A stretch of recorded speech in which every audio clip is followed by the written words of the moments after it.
Let's do this fast. Your cousin from Boston. Sam Adams Summer Ale is brewed with a hint of citrus. Perfect for a hot summer day, like this one. End of commercial.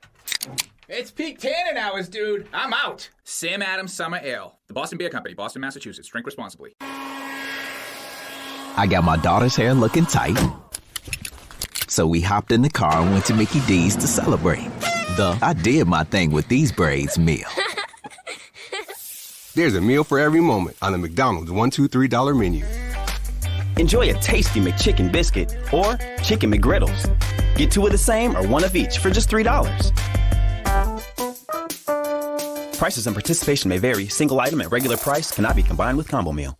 5.3 FM from the beautiful city of New Orleans. This evening's segment is partially sponsored by Folgers Coffee. So big thank you to Folgers. Whole lot of love coming your way. Hey, Tonight we welcome back Stephen Myers, who will be discussing his continuing research on the Great Pyramid of Giza and his theory on how it was actually an elaborate ancient pump system. This show did really well in December when he joined us, so it'll be really interesting to see what he's got coming up. But in order to participate in tonight's show, you're going to have to head over to the International Public Radio or UFO Paranormal Radio Facebook pages for the United Public Radio, but YouTube if you want to have direct interaction with us. Otherwise, it will be simultaneously airing on Twitter, on BitTube, I believe, and a whole bunch of network Facebook pages. So there's 8 places altogether for you guys to check out. So please feel free to check it out. Yay. So, hey, Zachman. Hello. Oh, that's what I have to do. I didn't move those. Let me move up here. Now I can see. Now I can see. Sorry, moved things around here. Had to grab a sweater for the first time. I'm actually cold this week, which is a blessing. Not gonna lie. Okay, it's very warm here, and to which I'm grateful. I'm always happy when it's like super really hot warm outside. It's super hot. We're in the high 30s. Well, we were in the 30s earlier. But I just wanted, are we bringing him on right away? Or no, soon. Yeah, in a few minutes. Yeah. I wanted to, he's in the green room. Great. I wanted to make mention because we came across this a few times and then I saw it on television and then I saw it on a serial killer thing because Ronald DeFeo show and stuff like that. I think as society, when we're watching and we're not understanding so much about demonic possession and how things can work and malevolent entities and negative energies and so on, that we tend to become a little judgy.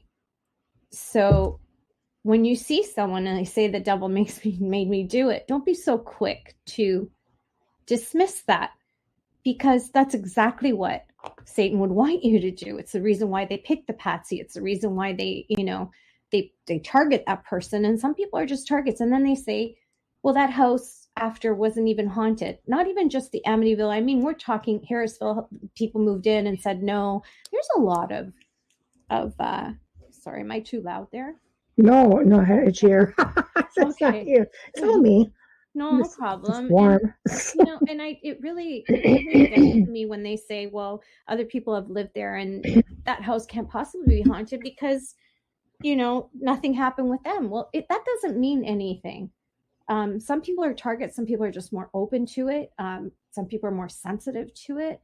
And some people have had things their whole lives. And when they move into a home like that, it just opens everything up. So I think we should refrain from judging without understanding and knowing what's really going on. And sometimes we make quick assumptions and decisions and say, no, because we're afraid of accepting what it really is or isn't. Haunted homes can stay dormant and then all of a sudden reappear 20 years, 30 years later with a different family that just for some reason reminds them of their own or whomever else was in there. I mean, one of the biggest stories with Amityville was that George Lutz actually looked a little bit like DeFeo. So I think a lot of it can also be mindset. It could be personalities. It could be a whole bunch of things that are just easily triggered. Right. So if you have, an addiction, or you're suffering from some kind of condition like depression, PTSD, anxiety, those are little trigger things that make it easy for things to latch on also. So, easy to get angers easily. There's perfect person, addictions, perfect person. So yeah, there's a whole bunch of different reasons that something might want to come in and attach itself. So, and you don't always know like what the whole history, I mean, they have an idea of the history of the land. Sometimes it happens long before people actually get there. Yeah. And we knew that George Lutz was under a tremendous amount of stress to make ends meet to have that house. So let's not just quickly say that, DeFeo was just a serial killer. What he did is no one's saying he didn't murder them, even himself. But to say that that home isn't haunted, that's a whole other discussion. Some That is people, you know what? right. I've helped people. I've seen them move out of houses, and I've seen the next family come in with an entirely different belief system and not affected in any way, shape, or form. Yeah. Sometimes it really is about the people. Exactly. That's spike things. If you have people that go into a house afterwards who don't really put any mind to it, again, the whole mindset thing, then they're not going to be the least bit affected by any of that. No. From what I understand, that's definitely the case. So whether they're just, they're the type of people that something goes on and they're like, yeah, the house is settling, or, there's just, it could be, mice in the walls, or, I mean, it's easy to just kind of like shove it and put it away.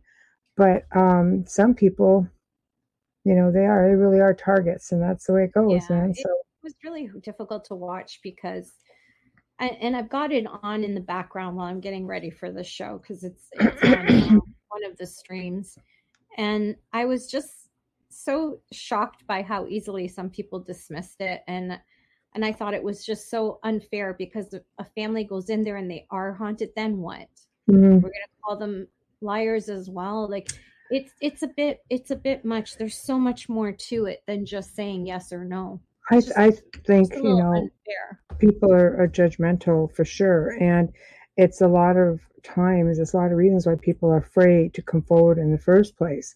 But I think we live in a day and age now where it's good to be skeptical. I don't take everything at face value, never have. Yeah. It's, a good researcher is always going to be biased, or they're going to look at every angle. To dismiss something that easily, even if you don't get something the first time, sometimes you don't always get things the first time. Sometimes it really does come in, after. I mean, I've investigated homes. Sometimes sometimes it's like one shot deal. I go in, it's all there. Other times it takes me 2 or 3 times just to get some kind of interaction. Because if you have, human spirits, they want to trust you. They're still people without bodies, but they're still people. Yeah.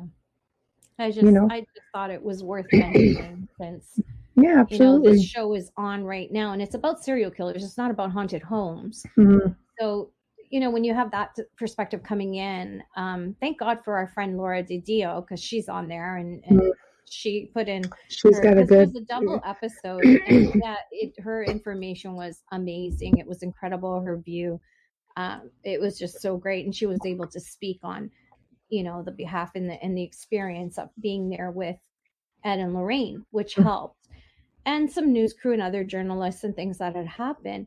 Because I know with Harrisville, the people that bought the house after Karen claimed for years that nothing happened, and then we have an investigative team, paranormal team that goes in and purchases the home, and all of a sudden there's all kinds of stuff again. Well, yeah, they're looking for it. So there's just so many aspects to it, and I just wanted to put it out there because it kind of just threw me when I watched. I'm like, wait a second. I'm the first one to say, let's look for psychological issues with serial killers. I work in that. I'm not going to say, yeah, a demon made him do it. No, we have to look at everything. But in this case, I have to tell you, I lean towards the demonic. I'm sorry. It's just too obvious in my face for me. Just my opinion. Mm-hmm. Noted. There's a lot of credible people that investigated that home. I find it hard to say that and dismiss it that it wasn't. That's all.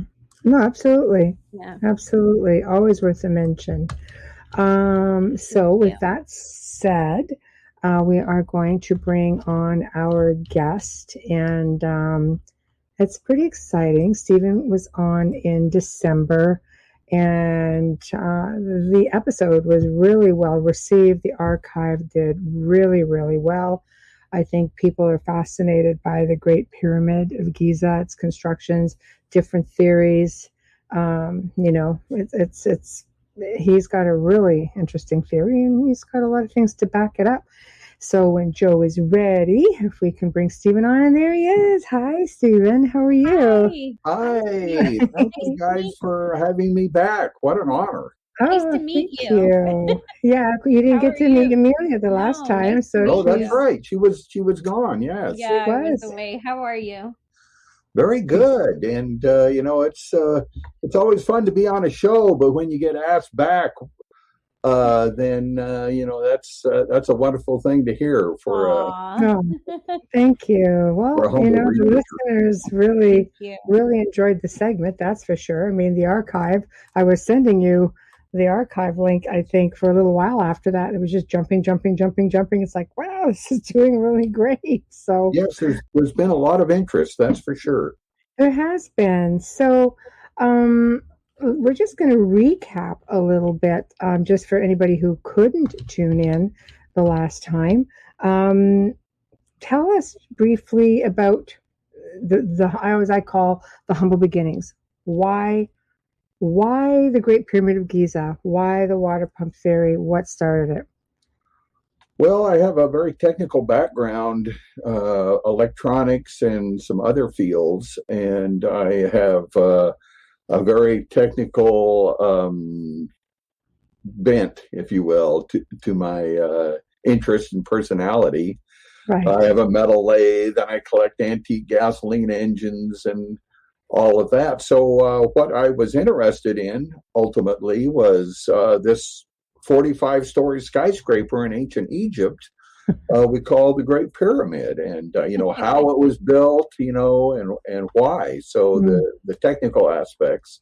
Right. And ultimately, as I did, like everyone did back in the day when I got started, was you go to the library and go to the card catalog and find out books about ancient Egypt. Back then, most of them were written by Egyptologists, and they tell you the story of the big ramp and all of that. Of course. Which a lot of people now have issues with that idea. And then ultimately, I read the alternative books about the Great Pyramid being a death ray or a beacon for aliens and that type of things. None of that set well with me. But then I read this privately published book called Pharaoh's Pump, written by Edward Kunkel, and to really struck a chord with me. And we ultimately started a nonprofit foundation based on his research and to further his research. It was originally published in 1962. And our contention is that the Great Pyramid was infrastructure for the people that built it, not a tomb or anything like that, but it had this huge return on investment, even greater than the cost to make it. And that was that it was a water pump and provided prosperity for the people that built it. I mean, you do hear about, some theories that it was constructed with waters using lock systems, things like of that nature, moving these large multi-ton blocks. And there are some bits of literature out there that says it actually had a moat. It had a moat, apparently. And yeah. Actually, there was an enclosure wall around the Great Pyramid. Right. And we think that had a purpose that impounded water and, in effect, a moat. Or another way to put it, it was like the Great Pyramid was like an island in a very small lake, if you will. And I talk a lot about that in my book. That wall survived up until about the 18th century. Oh, wow. And, the savants that Napoleon sent to Egypt in 1803, drew pictures, and that wall was included in those pictures. It's here and it's hot. Sponta Manufacturers Memorial Day Pool Sale. Swim in your own pool in just 3 days. Deluxe liner, filter, skimmer, ladder, pools for only $39 a month. Hot prices on pools and spas at Sponta Manufacturers. It's gone now, but yeah, it's an interesting feature. Yeah, because you think of this thing sitting in the desert, and now you're reading things out there saying that, that there's full of underground water channels and things like that. And you're like, but it's in the desert. But yet when you look at the Sphinx, you could see the erosion for what looks like water would have been at one time. Yes. There's a profound link between water and the Giza Plateau. So it's quite interesting. A lot of types of evidence indicate that there was water associated with the Giza Plateau. With some erosion, and also inside the Great Pyramid, Sir Flanders Petrie found Nile earth, which is like sediment, that type of thing. So yes, water. Did it overflow its banks to that point, do you think, or did they just bring it up? I think that water went through the passages and chambers, and there was some sediment that Sir Flanders Petrie found. So it's all part of the process, if you will. Right. No, fascinating.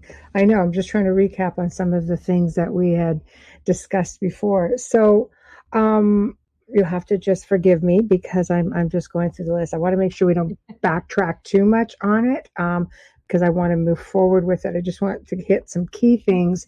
So for those who didn't listen in the first time who may have missed it, it'll be easy to catch them up. So I mean, obviously you've been researching this for a long time, and what kind of findings have you come across that validate this theory? Oh, well, you talked about a moat, and the wall around the Great Pyramid, certainly. The casing stones, the precision cut casing stones are cemented together, watertight, with a bonding agent that is stronger than the stone itself. So that's kind of implies there is some need for that, not for the pharaoh's soul to leak out of the Great Pyramid, but to impound water and a whole host of other things that indicate water was associated with the Great Pyramid. And how did this benefit the Egyptian people? Aside from maybe employment initially? Oh, certainly. Employees actually cost money.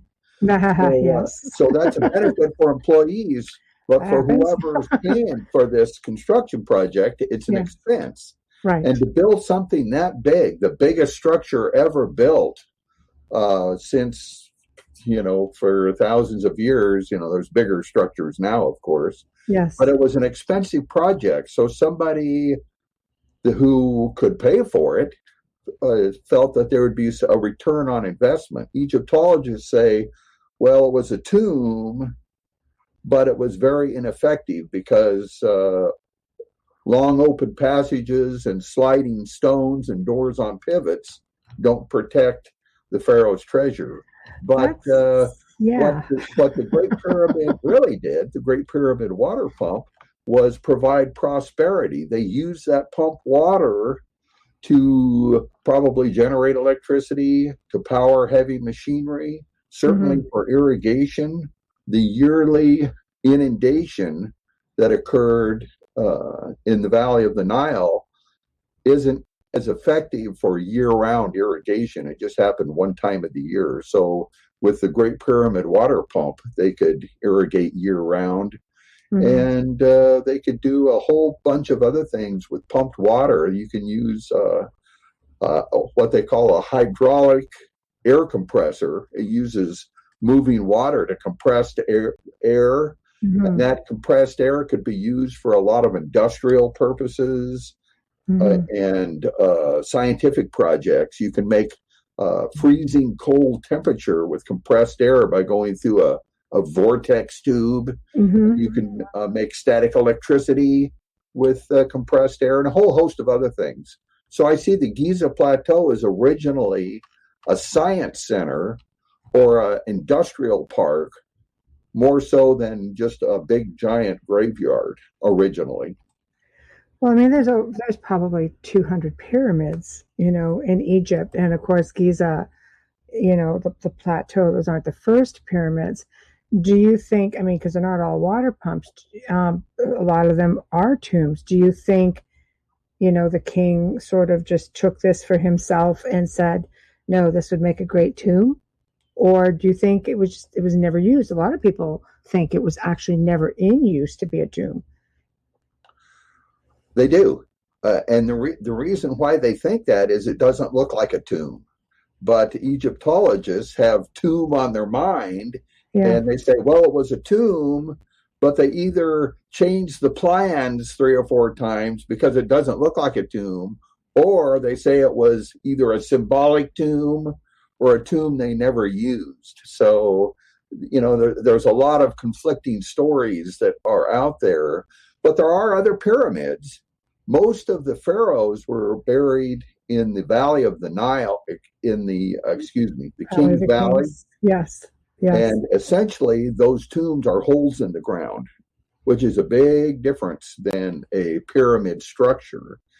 And but there are other pyramids that are much more primitive in their construction.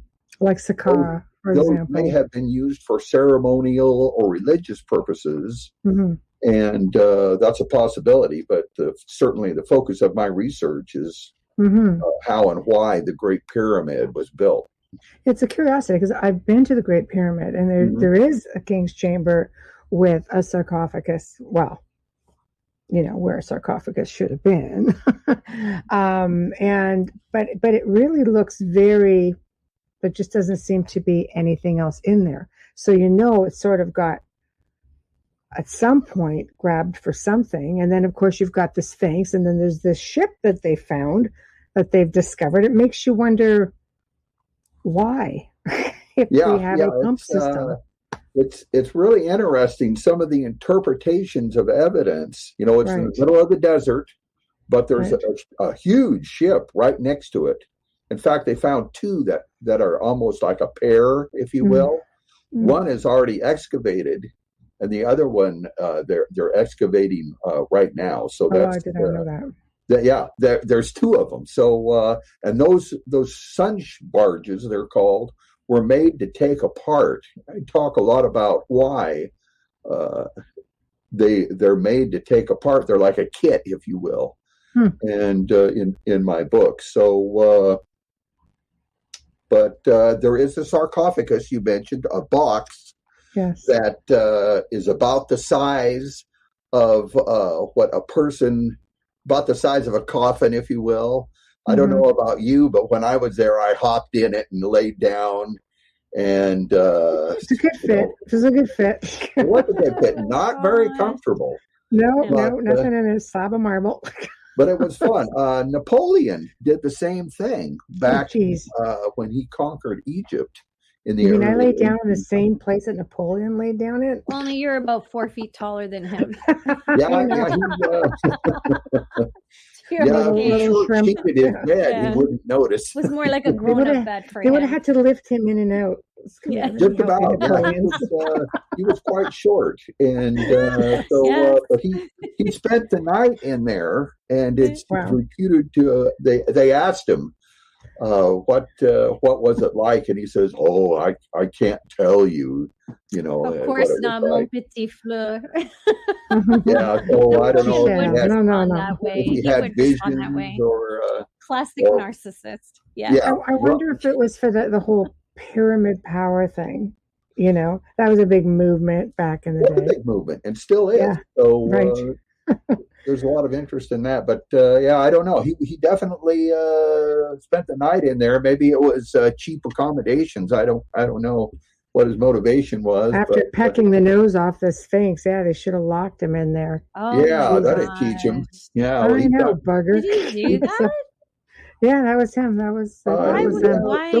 target Because practice. it was a way of Well, the sand was up to the neck, so it was easy to walk up to it at that time. Well, obviously, because he's He's a big guy. I'm like, man, you should have had Mussolini in there. He would have come out with slayed demons. Yeah, that's for sure. Yeah, there's some think it was Napoleon that did target practice on the Sphinx. So that's one explanation for the nose being gone on the Sphinx. So yeah,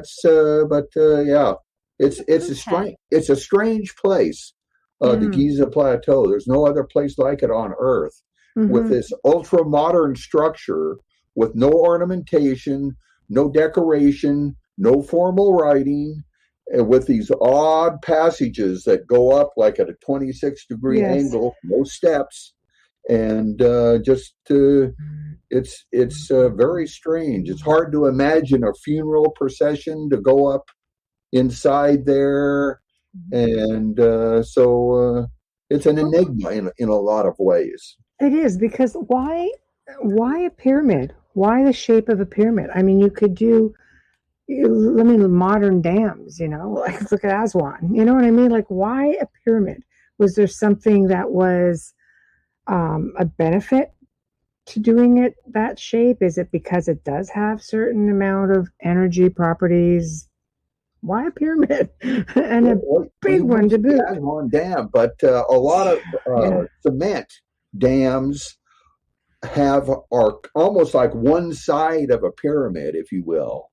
And we think that the Great Pyramid was sort of like 4 dams back to back that impounded water. Okay. We have a video series on our website that specifically addresses, in one of the videos, that exact question, and it shows the sides of the pyramid kind of like 4 dams that would have had water in the middle, if you will. So if you want to get an idea of what the side of the Great Pyramid would have looked like before the casing stones have been removed, you can go to these big concrete dams like the Grand Coulee Dam and others that have a flat face, if you will, and you can get an idea of what the Great Pyramid looked like when originally built. Wow. Yeah, that's fascinating. Yeah. How has, I always say the good old boys club, but how have archaeologists been with your theory?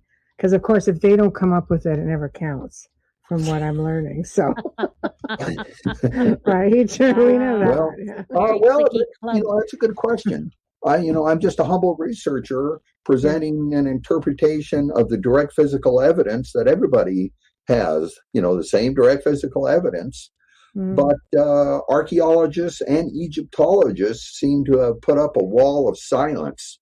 You can't even get them to say that I'm wrong.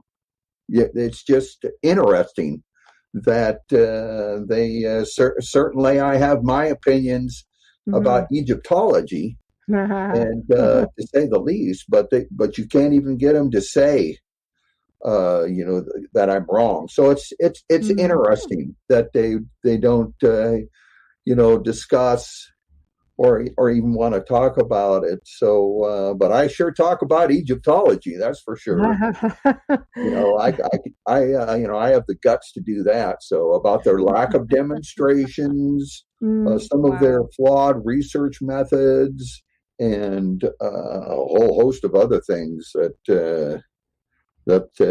I have issues with. So I have a few videos on my YouTube channel about issues with Egyptology, and people can check those out. They've been quite popular. So where do you think they're going wrong? What do you think they're missing? Because you're all looking at the same structure. Well, yeah, everybody's looking at the same structure. There's a parable about these blind men trying to determine what an elephant is. One person, he feels the side, and the other person feels the tail. And, the one that feels the tail says, well, 15 minutes could save you 15% or more. Oh, that's a cheer we used to do in softball. What? It's actually Geico. Whenever someone hit a triple, we would wave our bats and yell, 15 minutes could save you 15% or more. but we never got to use it because we would only hit home runs. Annoying. The phrase is from Geico because they help save people money. Geico? Yeah, they were our team sponsor. Geico. 15 minutes could save you 15% or more. It's the classic dilemma at Whataburger. You pick up your patty melt with 2 fresh all-beef patties, melted Monterey Jack cheese, grilled onions, and creamy pepper sauce. And just when you're about to dig into Whataburger's take on this all-time classic, someone utters the dreaded words. Can I have a bite? Should you? Shouldn't you? Maybe you just take a big bite so you don't have to answer. Good thing that dilemma's over. Good thing there's the patty melt at Whataburger. The elephant is like a snake, and the other one feels the leg, and it's like a tree trunk. But Egyptology certainly has blinders on. That particular so-called science was had its genesis in tomb robbers. You know, they would steal things from tombs and sell them to museums. And do that over and over. So that is a mindset that they have. And Egyptology is, in fact, a stagnated science that they just tell the same stories over and over and don't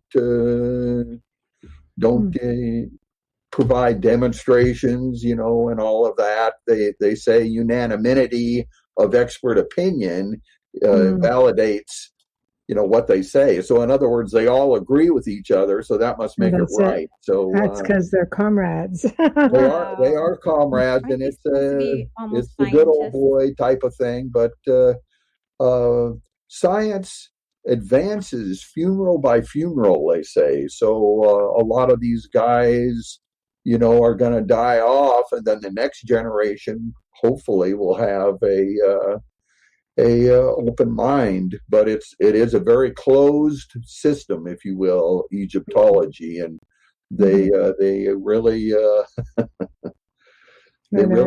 fight to defend their position, certainly, and but I think Egyptology is the greatest hindrance to understanding ancient Egypt.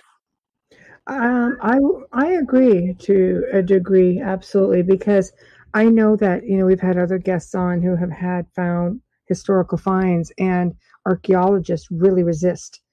So it's almost as though, like I say, if they're not the ones finding it, it doesn't seem to count. And it's a constant battle of discrediting the find. And that's, you know, I think all theories should be explored. Like I said, you're all looking at the same building. Yes. They'll look at those shafts, that, you know, the ones that go upward, and like, well, no, because that was for light, or, you know, this the constellation. And so let's talk a little bit about the constellation, because when you touched on that the last time, Orion, I found that fascinating. So, but we only touched on it. We didn't really get into it a whole lot, because you say the ideas of the pyramids were aligned with certain star constellations, and it contradicts your theory. Well, there is that theory, certainly. Robert Bauval developed that theory, essentially the Orion correlation theory.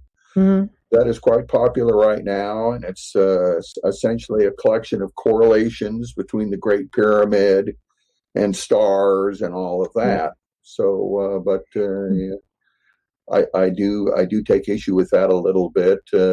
Not long ago, about 75 years ago, it was a very popular theory that the Great Pyramid and the Holy Bible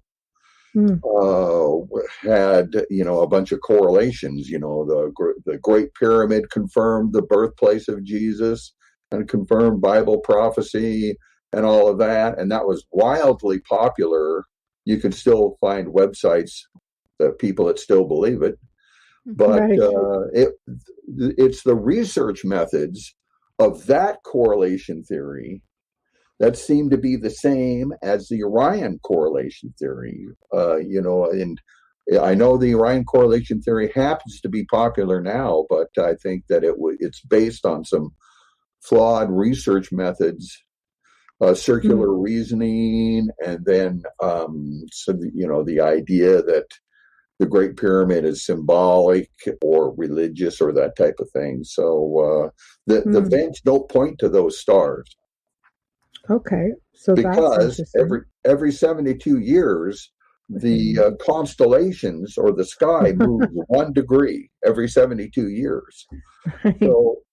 So you have the evidence that the vents were made with extreme precision, but they don't point to those stars now. So you can make the interpretation that they're trying to tell us the vents have nothing to do with those stars. So I mean, it's just a lot of correlations that have no causation, if you will, and that type of thing. So I am a critic of that theory. So it's just just a different take that people have.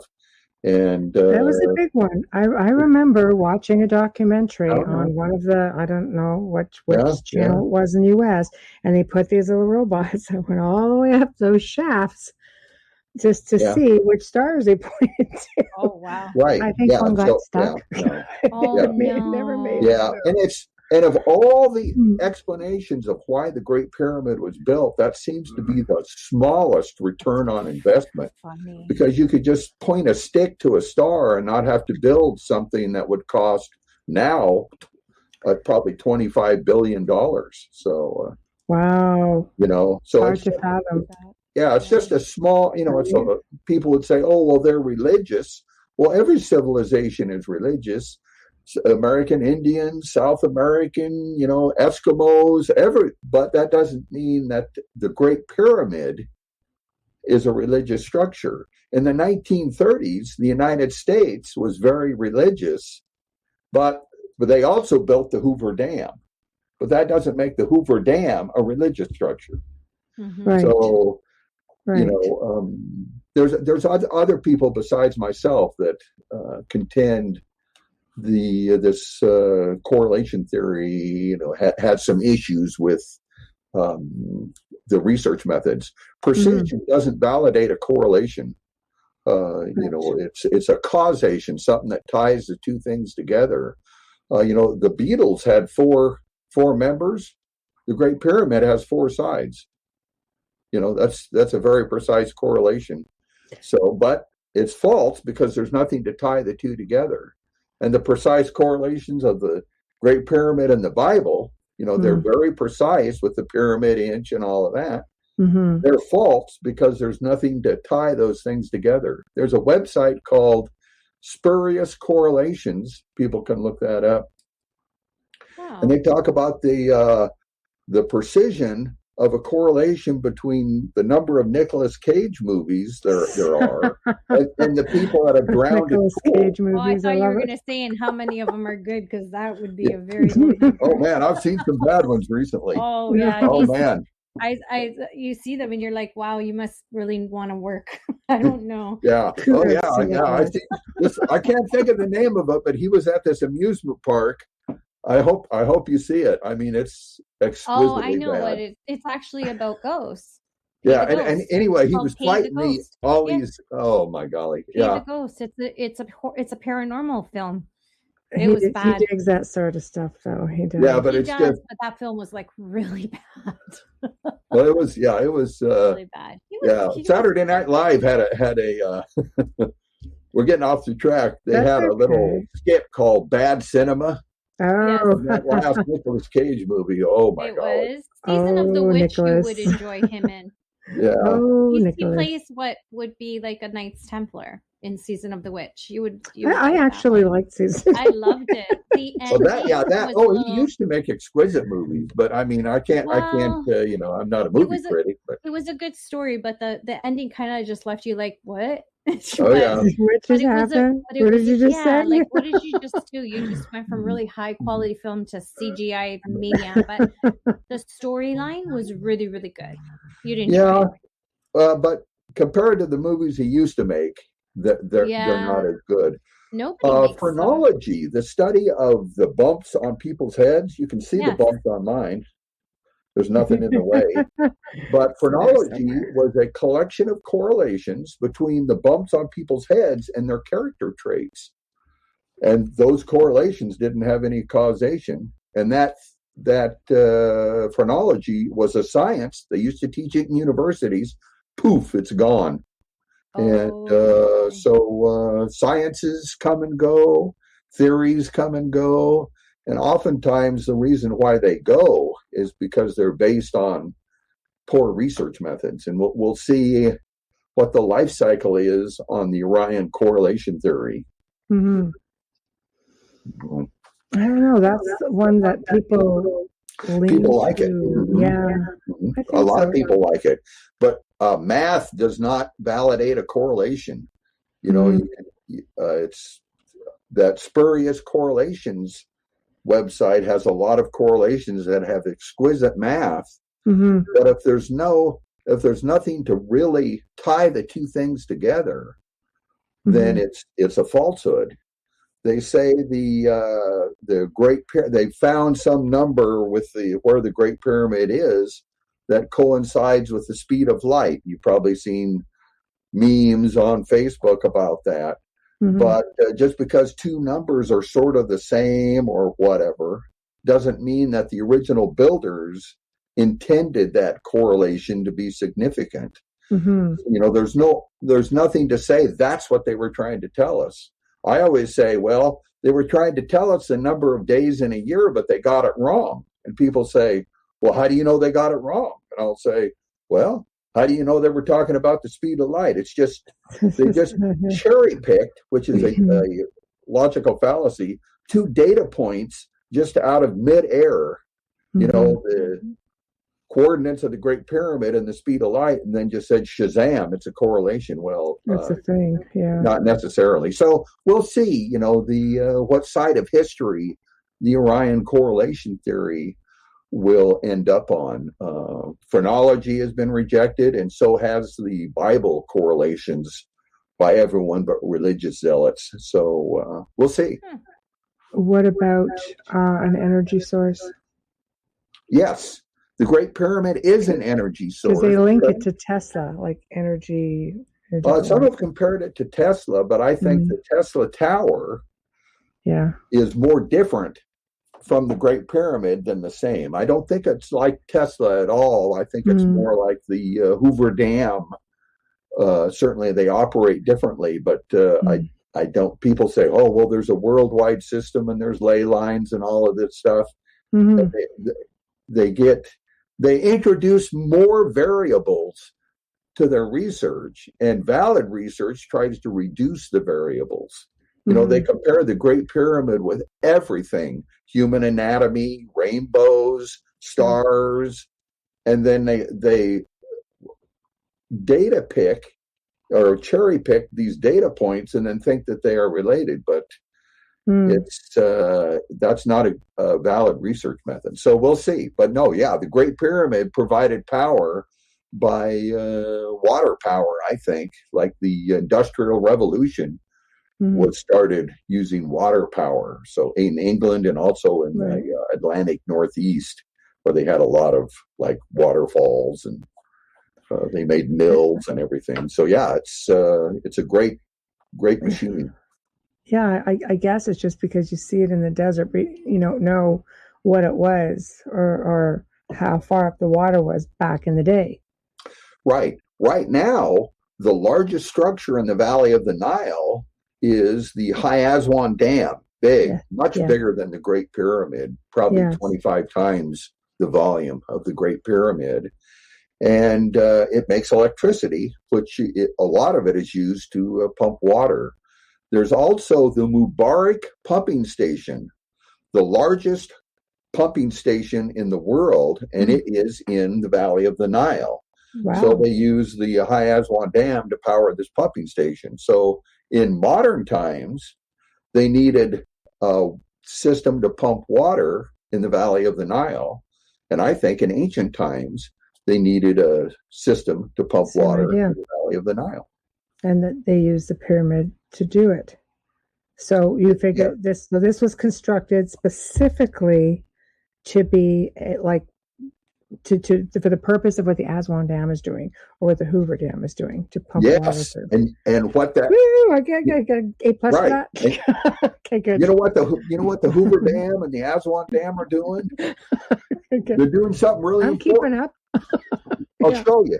They're making people can eat every day with the Aswan Dam. Isn't that exciting? Yeah, it is. Make prosperity, electricity. They're in the Valley of the Nile. Right. My favorite dam is the Grand Coulee Dam in Washington State, and it is on the Columbia River out here in the Pacific, central Washington State. But it's a desert area with a huge river that flows through it.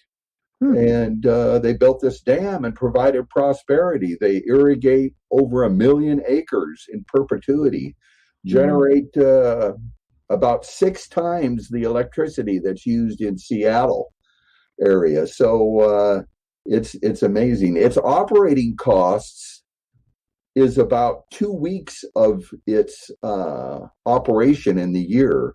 So the rest of the time, their income is pure gravy, if you will. So it was a big investment, but huge return on investment. So that's what the Great Pyramid was. It provided, it turned toil into leisure, and it turned poverty into prosperity. So it's a fantastic structure, I think, in ancient times, non-polluting.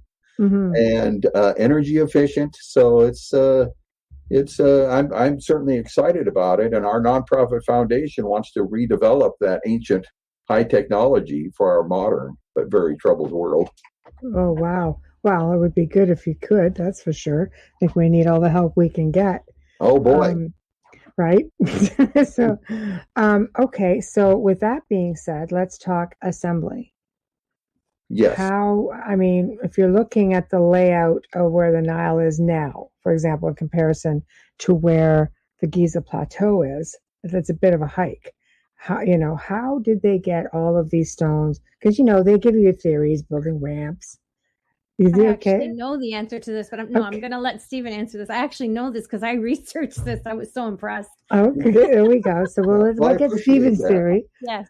Well, the construction, they'll say, well, they built ramps and they brought the stones up. How do you think that they constructed this? Yeah. Egyptologists tell that story, the big ramp that might have been bigger than the Great Pyramid itself and all of that. But Egyptologists have never moved a 70-ton payload. That's the weight of the largest stones. That's a big one. The entire science has never moved one of those 1 inch. So they are storytellers. But now I think the original builders were geniuses and were very capable. And what they did was they supplied water to the construction site.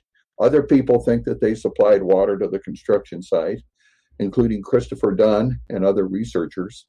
And they used that water to fill water locks from the construction site all the way down to the Nile. So they had a series of water locks and canal from the Nile all the way to the building site.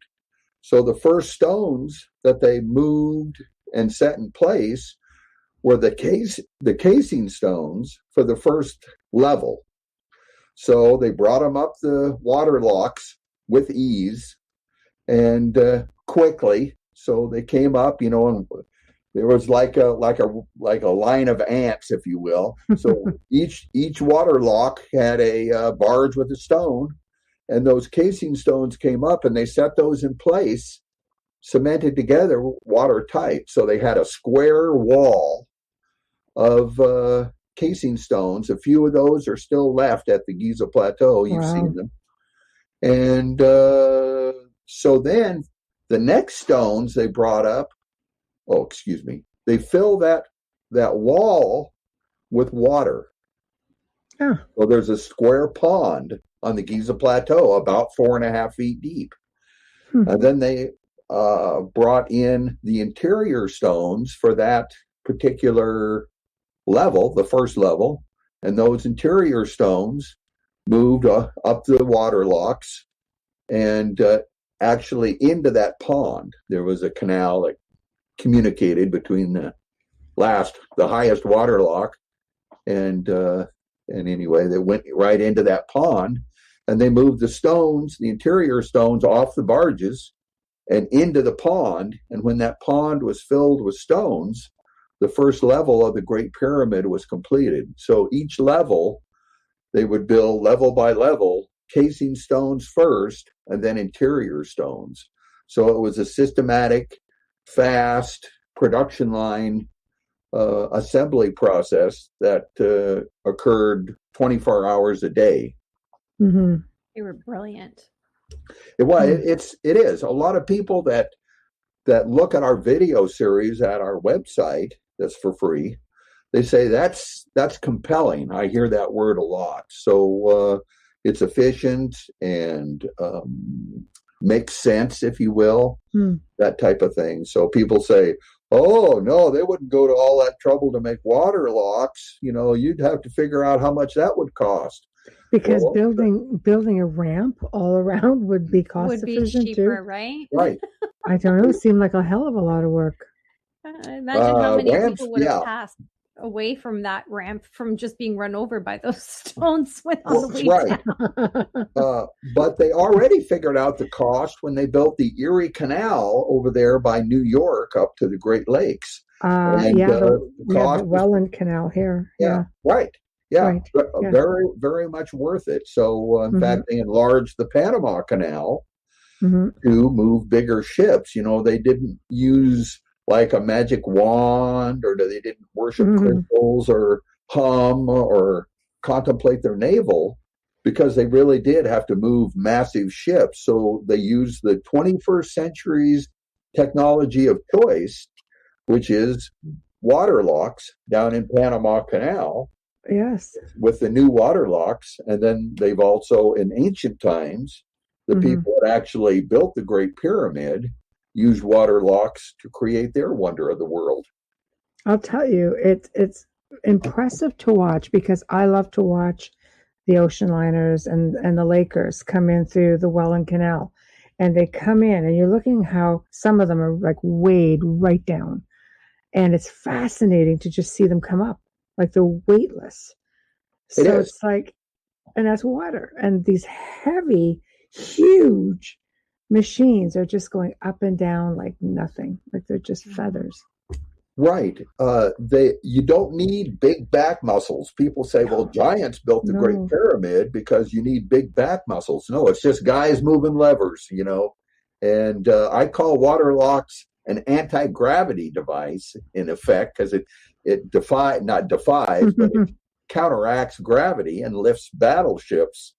My dad was in World War II. Got to brag on him. He was on the West Virginia, a battleship. Of course, yeah. Nice. And I have pictures of that battleship going through the Panama Canal. Wow. They had to take some things off of the side so it would fit into the canal, but it was very strategic and important. And worked. So that's what we think the process was to build the Great Pyramid. And our video series shows in detail a bunch of computer-generated animations of moving stones and using specialized barges to set the stones in place, including the largest stones, the ceiling stones of the King's Chamber. Yeah, see that in itself is an anomaly. Yeah. Yeah, the big, those big marble stones are just colossal. They are huge. They're 70 tons, but when they first built the Erie Canal in the 1830s, and they also had kids operating the canal and the tow boats and all of that, the barges had a capacity of 70 tons, like 70 tons of coal, 70 tons of grain. So in the 1830s, little kids could move 70-ton payloads. Jeez, now Egyptologists, we can't do it. But Bubbles, you can do it. I can do it. That's it. 5'4", Even I'm Bubbles going to can do move it. a 70-ton. Yeah. He's only 5 foot tall. 70 tons is about the weight of an Abrams A1 tank, if you will, yeah, or a railroad locomotive. So you That's don't heavy. need Yeah, Egyptologists dragging those It's up a on water. ramp. It's physics. Why Yeah. are they saying it's not possible? It's physics. It is, yeah. So Egyptology is a stagnated, if you will, science, I guess you could call it, or a mystery religion, I call it. And they are not going to advance. The only science now that's not advancing. So why do you think they would not have used this technology, which to me seems much simpler, when they moved Abu Simbel from flooding? Because when they put in the Aswan Dam, they started flooding Abu Simbel. Yes. That was a colossal undertaking, and it sounds like they could have done it so much easier. So they used cranes, and steel cranes with high strength cable and that type of thing, and it was the way to do it. That's the way they do it. The water, it was determined by the people who were in power, the powers that be, the engineers, the political leaders, that the lake behind the High Aswan Dam was more important than the original location of that temple. I know they were flooding it. When they UNESCO built it, or whoever flooded. moved the temple just so it wouldn't be inundated. Oh, absolutely. It flooded every year. It was terrible, but it's such a just unbelievable monument, temple. It's wonderful. It is. I'm glad that they saved it for sure. But its original location took second stage to the water in the Lake Nasser, because that water provided prosperity for the people that created the Aswan Dam. There you go. 100 million people can eat every day, and they can irrigate beyond the floodplain of the inundation. In fact, the High Aswan Dam stopped the yearly flooding of the Nile that happened in perpetuity. And for 10,000 years, the Nile flooded. But the dam was more important than that yearly flooding, according to the people that built the dam. So it certainly changed a lot of things. But again, they provided prosperity, and that's what there's a return on investment, the electricity, the same idea, irrigation, and all of that. So I hope people instead of being religious or whatever, think that it's the Great Pyramid is more industrial or return on investment, however you want to put it. So it's really difficult. I know people who, much like yourself, will do tours and go out there and have profound experiences in the Great Pyramid. Yeah, I did too. When I was there, in just so many levels, you look at just the components, and they are beyond the scope of human back muscle to move. Egyptologists have back muscles, and they don't move them. So, it's just so odd. Everything about it is unnatural. And when I was inside it, I felt like I was in like an industrial cathedral, if you will. Even Sir Flanders Petrie described it like being inside a machine. And it is impressive. I did not have a religious experience, but I toured the Hoover Dam there by Las Vegas. So did you have the same sort of experience there? I did. It was right there. I did. It was very much the same because it's epic. I toured it before 9/11, so back then you could go all the way down in the innards. It was a big, fancy tour. You could take you down. You could see the shafts moving, and then the building would shake and all of that. You're very courageous, Stephen, because I couldn't go inside. I'm like, no, I'm good from here. Too much water. It's here and it's hot. Sponta Manufacturers Memorial Day Pool Sale. Swim in your own pool in just 3 days. Deluxe liner, filter, skimmer, ladder, pools for only $39 a month. Hot prices on pools and spas at Sponta Manufacturers. This is a hamburger. And this, friends, is a Whataburger. A fresh 100% beef patty so big it can only fit on a 5-inch bun. Oh, there's another. Someone's going for a double. Maybe it'll be topped with melted cheese and, oh my goodness, grilled onions and grilled jalapenos. I'm not sure the speakers can handle any more sizzle. Good thing you can do more than just hear the difference. Good thing there's Whataburger. How much water up here? No, it's the whole feeling of it's all around feeling me. compressed. And Yeah, and it's all concrete. And you know how long it takes to get back up if something goes wrong? You're going to die down there. Just saying. And then you're so little you'll float. Don't worry. I'll float, that pressure, I'd be like splattered. it's a tourist attraction. And anyway, back then, there were so many people lined up on the dam waiting to get in that the people that worked there, and this is no joke, they would put everyone in, and then they'd say, okay, now let's put the rest of the people in, where you're standing there like this. Wow. And then they would put more people in where it was uncomfortable. Wow. I don't know how to put this, but I mean, you were up against strangers. And then they'd get the door shut and you'd go down, I don't know how many, 40 stories. That is so dangerous. So dangerous. Oh, yeah. So many and levels. It was all this brass and Art Deco decoration, if you will, like on the elevator.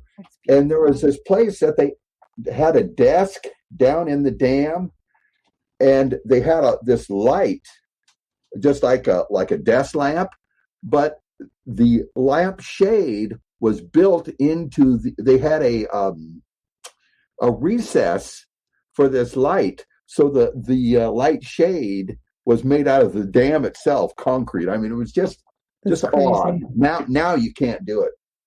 You can't go down into you like can't that. go down Very into anything like tours. that since 9/11, right? There's a lot of things you can't do since. Yeah, a lot of things. Let alone now after the pandemic, but. The Hoover Dam, when you're on it, scares crap out of you because of how many people are on it. I always think, like, how much can this take? It's not solid. I mean, there's a shaft, there's people working underneath you. This isn't a solid structure. It's really it's strong, but it's another thing that's quite just a wonder of the world, if you will. I went to the Grand Coulee Dam. I don't live about a day's drive. I'm in Oregon, and it's in eastern Washington, central Washington. And I did a tour recently. They limited it to like 20 people. You had to have photo ID, had to go through a metal detector. And they used to have like college kids give the tour. Now it's a burly guy. They have a guy in the front, a guy in the back, and they each have a gun. Well, they're probably Navy SEALs, and you don't even know it. Yeah. Well, they have a gun with their hand on their gun. Yeah. And they give you a very abbreviated tour, and then they say, "Get out of here." It's really strange. I'd be afraid to be in that, because what if somebody like does something wrong and these guys like pull for their gun and you're there? See, I'm a petrified chicken. I really am. Yeah. I always look at all the worst case scenarios before I do anything. Yeah, I'm kind of a nut. I kind of held back, and everyone kind of left. One guy one of the two guards came and got me and said, "Come on." Yeah. Oh yeah. Yep. You gotta watch and yourself. The reason is that infrastructure that's in the middle of the desert, associated with a big river, is more important than being a tourist attraction, if you will. A lot of times, in fact, now you can't even. You used to be able to drive across the Grand Coulee Dam, and the Hoover Dam. They built this great big bridge up high, huge, $100 million to build this high bridge that they've recently completed, and I call that the security bridge to keep people away from the dam. So because they were too close, they were right on top of it. It was so dangerous. Yeah, you used to drive right on it. There was a movie that the end of the movie they kissed it right on the dam type of thing. So it is, but it's a marvel of engineering. Some adverse environmental impact, but it also stopped there used to be flooding in that area and that type of thing. but I do like the dams. Not in favor of the nuclear power plants. They're pretty spooky, that's for sure. Yeah, So some places you just sort of want to avoid. yeah, the nuclear power plants, I'm not in favor of those very much, because the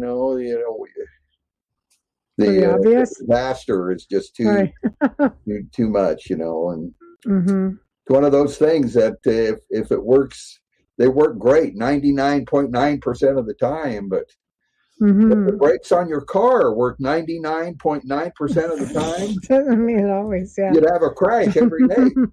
It's true. I know. So, you think about that video they put out of, I don't know if it was a video or a documentary, what if the Hoover Dam went down? How it would impact the city and how it would start. What would the likely cause of it be? And it's just like, yeah, I'm not ever standing on that again. I haven't seen it, but I'll look it up. Oh my gosh. Yeah, that's where Las Vegas, gets all of their cheap electricity. Yes. And that's, it drives Sin City, if you will. Yeah. Right there in the desert. So it's the only way you can get electricity in the middle of the desert. They were brilliant with that. Right. So before the dam, Las Vegas was just a gas station on a dusty road. But now with the cheap energy and other reasons, it's a megalopolis. So I like Las Vegas too. I do too. Same sort of idea as the Giza Plateau, though. Still desert. Bring in the water. All of a sudden, everything starts thriving. Everybody starts settling in and around it. Do you know of any other ancient locations that seem to have mastered what the Egyptians managed to do here? Because the pyramids freaking all over the darn world, right? Not exactly. Certainly, there's high technology in other civilizations. South America has vast irrigation systems, transportation systems. Well, look at the Romans, the Aztecs, the Romans with their aqueducts, of course, certainly, and a whole host of things. South America, they had a lot of medicines that we are using. Aspirin is derived from tree leaves that they use. They would chew the tree leaves. We have to make a pill so we can buy it from somebody. Yeah, instead of chewing on the tree leaf. At 1,000% the cost. Just a big old aloe arm. They did South America, they did brain surgery, so they probably had anesthesia. And I'm just curious because they also had some sort of aqueducts going through some of these old ancient South American communities.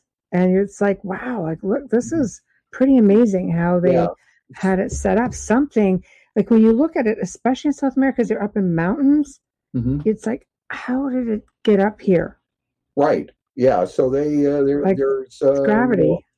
Ancient history and our ancient ancestors were some very brilliant people. They weren't just knuckle draggers, pulling women by hair, and, trying to invent the wheel. No, they were not cavemen or anything. That they were some very brilliant people in ancient times that solved some societal problems that provided, great benefit. And I think the Great Pyramid is a good example of something that's still fairly intact that can be studied and learned from. Brilliant and common sense, really. Gravity, like Michelle said, the gravity following which way the water is trickling down. Pulling it up when you're going up. It's amazing how they do South American thing. Yeah, that's kind of baffling. But and the Roman aqueducts are still standing. They're stunning. They are, and made to last for eternity, certainly much longer than their civilization lasted. So it's it's amazing. It is, there's a lot of wonders in the world, and research, there's a revolution in understanding of ancient past and our distant ancestors, and we're getting away from ideas like Egyptology, where they say, extremely precise stone cutting was accomplished using a chisel and a Doriite pounder and that type of thing, which can't be demonstrated. People are getting away from that, and there's a new understanding emerging from about a lot of different things, not just ancient history. But they had batteries, they had environment, displayed light, it displayed electricity. Right. Do you think what is your thoughts on the extraterrestrial theory? Well, that is a very interesting, especially with the current event. The Today Show, the morning shows, even. Yeah. 60 Minutes had a segment this last episode about these pilots that seem very credible, military pilots that saw some UFOs and whatever you want to call them. And that's interesting. Certainly, there's some ideas about that, and I'm very open to the idea of UFOs. Look at the hieroglyphs they found in the tomb of King Seti the First. I mean, there are airplanes. There are what looks like a helicopter. They do, yeah. So that's true. And then there's some golden amulets found in South America. Yes, little ships. Yep. That look like either airships. Some of them look like backhoes, if you will. They say, "Oh no, it's a scorpion." Well, if you look at it, I guess, right, it's like a scorpion or a backhoe. Right. So, a backhoe back then is still a piece of technology. It doesn't matter how you look at it. And a lot of those ancient golden artifacts are actually electroplated. So I find that of interest. You can look up ancient electroplating, and it's like me, I could on my own without looking it up on the internet. I couldn't figure out electroplating. But you're a technological guy. That's right. Yeah, and the Baghdad battery, which ufologists say, that's a religious artifact. That, no. But then they recreated. They make a clay jar, if you will, with the copper tube and the iron spike in the middle, and put in orange juice, and you got a half a volt of electricity. So that's a demonstration. Somebody taught them something. I do believe that. And if the theory of levitation is a thing, I mean, there are monuments and monoliths out there that, are even believed to have been built by giants because they are so bloody colossal that there's not a whole lot of explanation for it. So I don't know. The ET theory lends to some of this stuff. Some of it. I'm not saying every stone that was ever moved. No. But I'm just talking about the. I mean, even in the pyramid. Yeah, because a lot of people think that there was ET intervention with that. That's why I was asking your theory on it. Yeah, there's the ancient man. I think always had high technology. Exactly where it came from is unknown. The Bible indicates that that ancient people, like the fifth generation from Adam, they were able to make iron. They had musical instruments and a whole host of other things. So I don't know about now, but ancient people were geniuses, and certainly necessity was the mother of invention, and that type of thing. So I think a lot of things are going to come to light in this revolution of understanding. And a lot of things will go by the wayside. Certainly the biblical correlation theory, phrenology already has, and we'll see about the Orion correlation theory. The jury is still out on that explanation. So, okay. So if you're getting into the pyramids, which the theory is it took them, 20 years to build it? Do you think it took 20 years, or do you think it took less time because of your theory?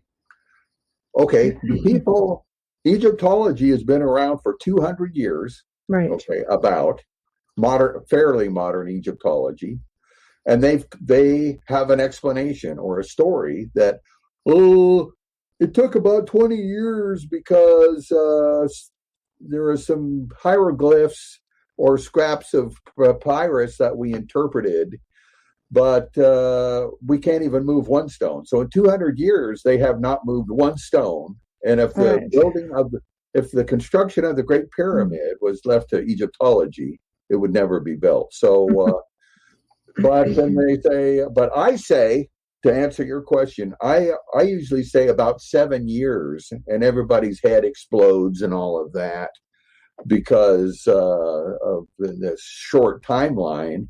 Mm-hmm. But if I was a leader, I wouldn't wait 20 years to make a water pump. And using the systematic water locks that operate 24 hours a day, it's a very fast process. When the Erie Canal moved the weight of the Great Pyramid, about 6 million tons, higher than the height of the Great Pyramid in about 2 years. So it's quite a method, if you will. So I would say 7 years. But couldn't they validate this? Because I know a year after I had been there, they found a village right down, downhill from the Great Pyramid, and it's where all the workers lived. And they would find stones, and they would see carvings on the walls, like grocery lists, and how much they were being paid. Like it was a fully functional society that they deemed, just by the information that they had found, that they must have been the workers on the pyramid. So you would think that maybe that they would have some kind of a timeline. Well, there's certainly a lot of interpretations about that, but yes, there were okay. Workers. I'm making you work tonight, Stephen. Yeah. Sorry. Yes, I had to just come up with my own questions. Yeah. There were workers who built the Great Pyramid. Right. And those workers lived somewhere, and they ate food. But that doesn't tell us anything about how a big stone was quarried to perfection or how it was moved. So the information is pretty scant. But other than to say, yes, there is a village, and they have also found like a port very close to the Great Pyramid. So you can word search Giza Plateau and port, for like a boat or whatever. So that's quite interesting. That is impressive. When they built the Grand Coulee Dam, they built, I think it was 2 towns that still are there, Grand Coulee, and I have relatives in Grand Coulee, and the other town, I can't remember the name of it, but workers lived somewhere and ate food that built the Grand Coulee Dam. So, but you think they would document something? Like, to me, that's a pretty impressive feat to be able to, like, your theory is intriguing. You think that they would document something as to their everyday, through this thing up, and just here's the levee, or here's the pulleys, watch this thing go up, like a diary sort of thing. I don't know. You would think so. Let me put it this way. I think they documented whoever built the Great Pyramid, and it may have pre-existed dynastic Egypt. Whoever built the Great Pyramid documented everything. Right. And they were sticklers for details. But that information hasn't, filtered through the ages and made it to us. The Great Pyramid is a puzzle with many pieces missing. So there's a lot of things that all that documentation is gone, if you will. So, or do you think maybe hidden? Hidden, yeah. If we need to break into the library at the Damn Vatican. Egyptologists. Kidding. Well, whoever. It's somebody. It's either Egyptologists or it's the Vatican Library that we can find out some more information. But pyramid technology. But so I think it was all documented, but that information isn't available to us. So It's too bad. I'd like. Oh, sorry. Go ahead. Yes. No, jump in. Oh, who? You. I'd like to do a station ID right Yeah. now. Well, let me just say this. Yeah. With so many pieces missing, it is the honor and duty of modern day researchers to fill those pieces in, and that's what all researchers do. They see the pile of rocks known as the Great Pyramid, and some say, "Oh, well, that's a alien beacon," and they have an explanation, or, "Oh, that was a tomb, but it was very ineffective," or that it was a weapon or something, a death ray. So that's what researchers are doing with the Great Pyramid, is trying to fill in all that's lost and missing, and make a more complete picture of what it is and what it means. Absolutely. Station ID, Amelia, go ahead. Station ID. If you're listening to us, you are listening to The Outer Realm with Michelle Desrochers and Amelia Pisano, with our special guest, Stephen Myers, tonight on 107.7 FM and 105.3 FM in New Orleans. We are United Public Radio, International Public Radio, and the last one I never remember. So you'll have Change to the look name, that Joe. one up. Change the name. Tonight's show is partially sponsored by the great folks at Folgers Coffee. Thank you, Folgers Coffee. Goodness in every cup. There we go. Woo! All right, so we're back. We have to do the the work stuff. So otherwise we get, spanked. Yeah, not paid. Not paid. No. You got to do it. Yeah, we got the must-dos and the have-tos, and yeah, we're always happy to advertise Folgers and our station. So no, I completely agree with you on. I think moving forward, do you think there's just too much ego in the field? I think ego interferes with proper research much of the time in any field where research is involved. Oh, certainly. There was a guy named Wagner who was essentially a weatherman, and he came up with the idea of continental drift. But the geologists were like, "Oh, no, you can't come up with that. Continental drift? Oh, no.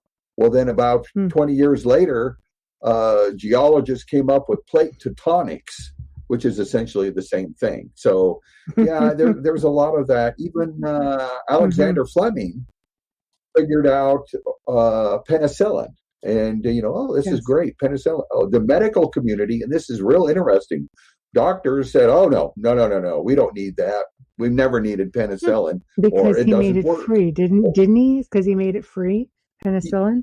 Well, that's part of it. And he was also a botanist. So how can a botanist decide what a medical person is going to do or whatever? Yeah, so it was almost a 20-year struggle for penicillin to become widespread.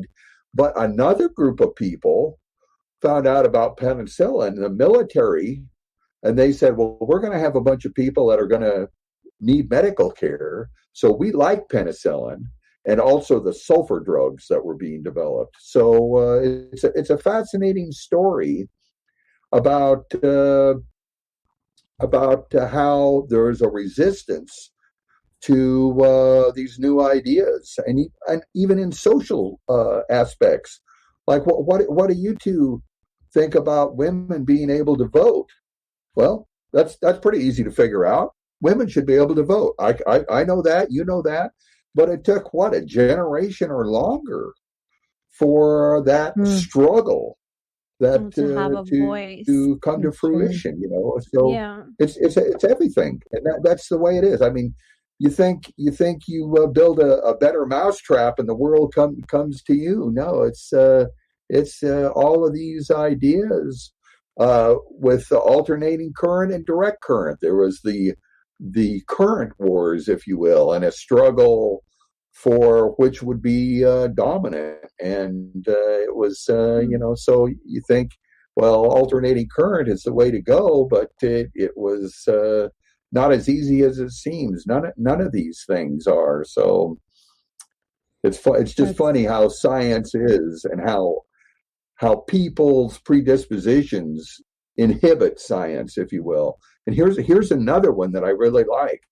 They found the Piltdown skull, the half man, half ape. Yes. And all the anthropologists, the most prestigious experts in the field. Oh, yeah, there it is. That's the missing link. That's right there. You can see the missing link. It's there.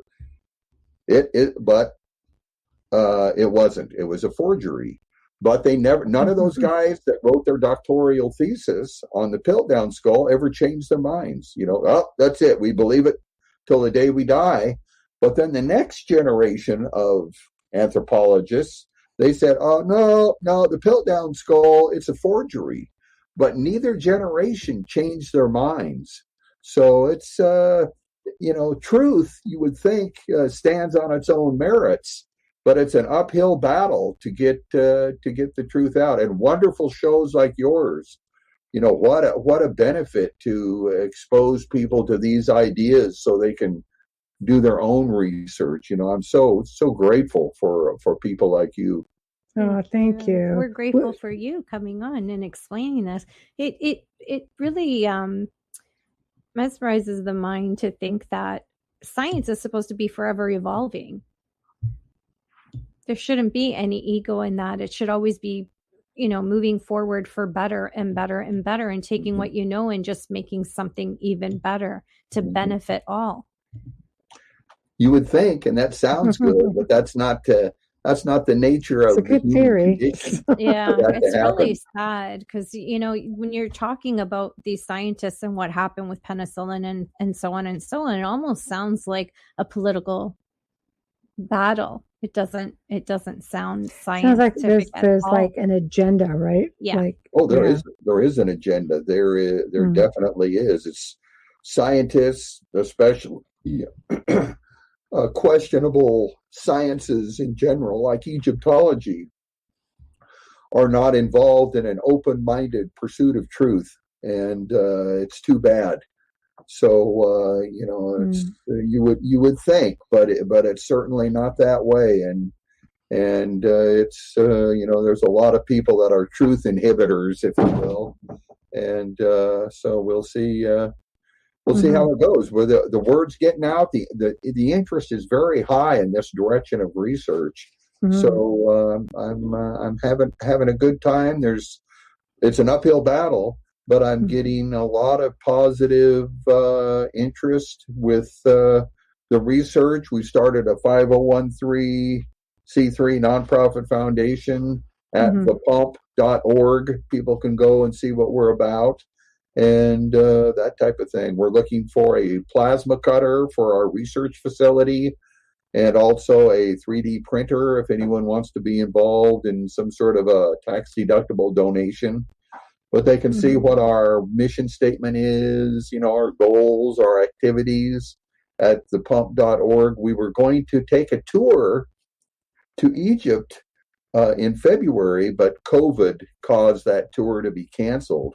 I was going to tour with another researcher called, what was her name? Barbara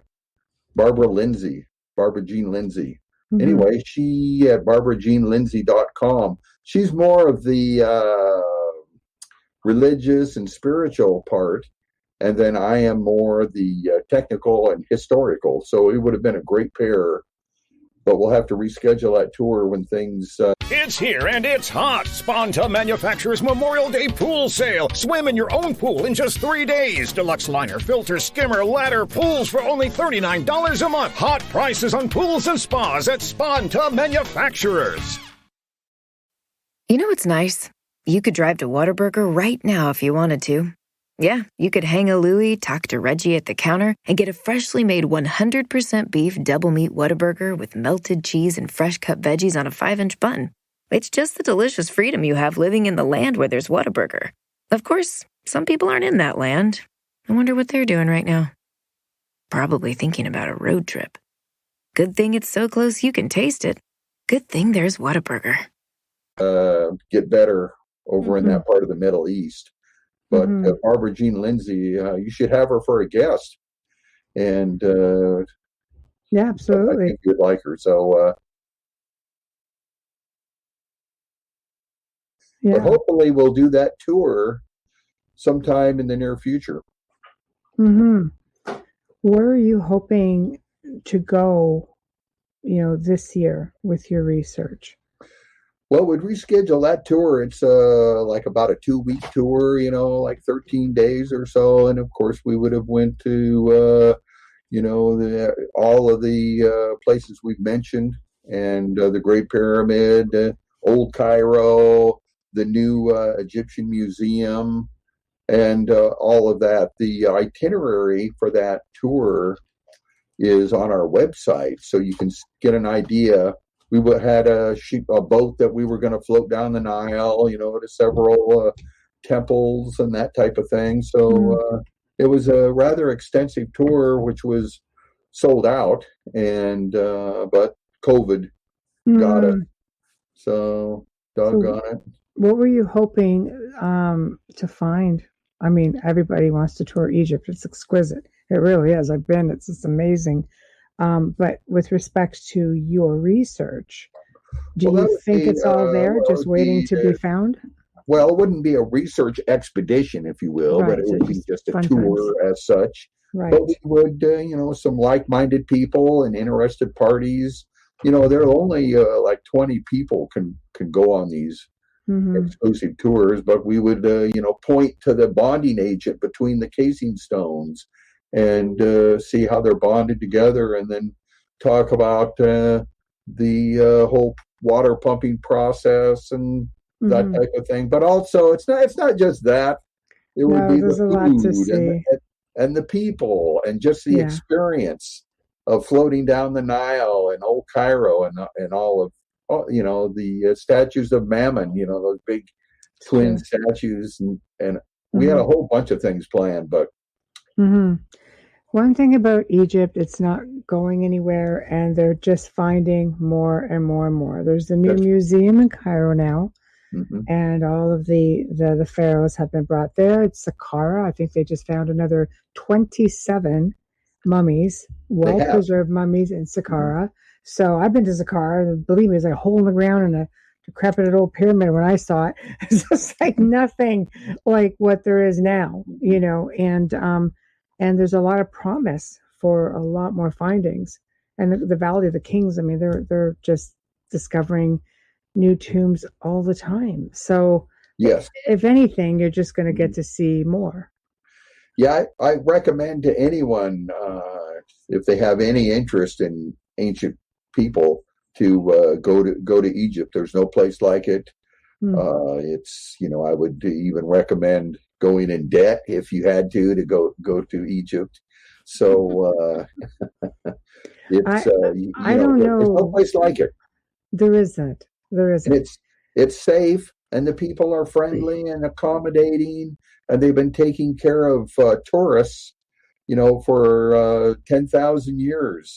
Herodotus in the 5th century BC was essentially a glorified tourist. The only thing special about him was that he wrote it down, and his writings are still available to us. So that's marvelous. But they accommodate you. They're friendly. They all speak English. I'm sure they all speak German. Whatever you need, and it's a beautiful, beautiful country. So I hope I can lead a tour to Egypt when things get back to normal. Yeah, we have friends in Egypt who are making a discovery of their own right now. And of course, all of their research is completely, and that's at a site, I think it's called Sicily. And it's all, it's pretty fascinating. National Geographic's already covered it. And it's a lot of fun. And it's funny because you see the old with the new. And what I mean by that is, when I was there, I had different guides, and the older guides, you'd say, so, okay, what do you think about the curse of King Tut? Oh, no, you don't want to go there. It's terrible. You can die, blah, blah, blah. And you ask some of the younger people, and they're like, oh my God, don't believe any of that crazy stuff. So it's a lot of fun because you just get a lot of different perspectives on it, So yeah, you do. Yeah, maybe all three of us should lead a tour. Wouldn't that be fun? You'd have to knock me out to sit on a plane that long. Oh, it's a lot I'm of terrible fun. that way. I'm like, my maximum is 6 hours on a plane, and I'm done because I'm too fidgety. Yeah. Well, we left from the West Coast here in the United States, and it's 11 time zones. And, harder for you guys. Yeah. And the maximum you can go is 12 because there's only 24, so it's almost quicker to come back the other way around the earth. But on the plane, we flew Paris to Paris, from the East Coast, nonstop, of course, across the Atlantic. But the flight was so long, they woke you up twice, and it was a red eye. So they wake you up twice to feed you, and it was quite an experience. And but it's worth travel is always expensive, and it's always worth it. Oh, travel is always worth it. Nothing like buying memories, in my opinion. So. You can't put a price on that. No. We have a question in the chat room. Zachman. Hi, Zachman. I didn't say hi to you today. I have one question. In stories from the Torah and the Old Testament, are there any indications that the ancient Hebrews were aware of what these pyramids were really built for? Why or why not? Well, believe it or not, I'm a researcher, and a researcher sits around doing a lot of reading, and I've actually read the Bible. But Jesus, when he was very young, went to Egypt to escape Herod's killing of the 2-year-old and under male babies in that area.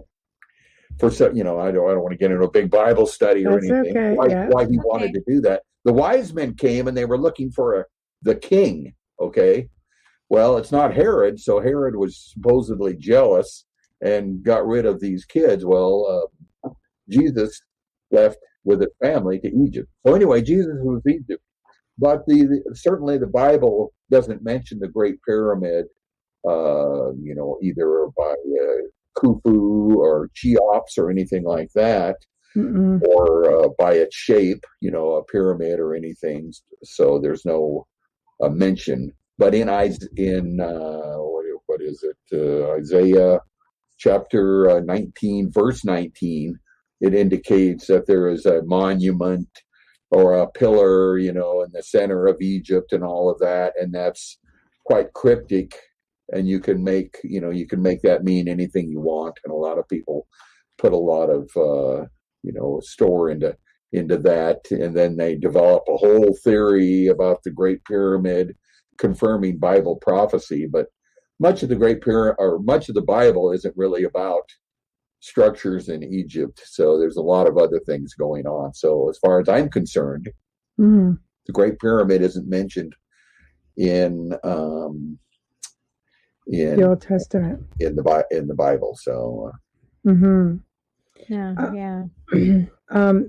you're looking at the other pyramids that are built alongside the Great Pyramid, were they all part of this structure, or were they basically just built as tombs?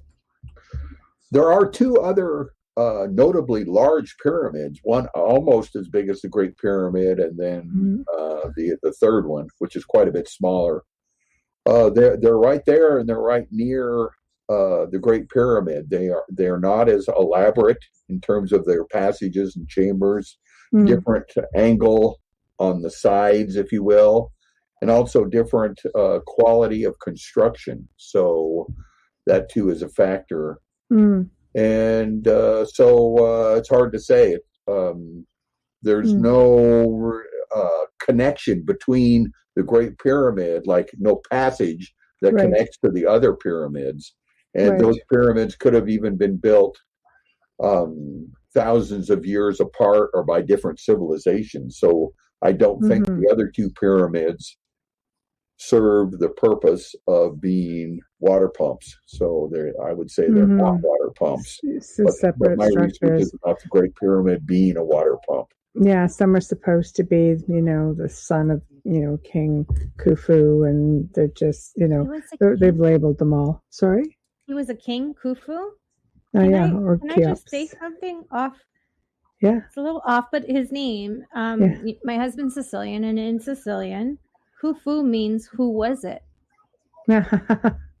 Well, that's funny in Sicilian. Yeah, I don't know. The Greek is Cheops, and Yes. then the Arabic or whatever is Khufu. Yeah. So and Khufu in their dialect, not in Sicilian, but in their dialect means who was it? That's pretty Khufu, funny. It's like who was it? Who did it?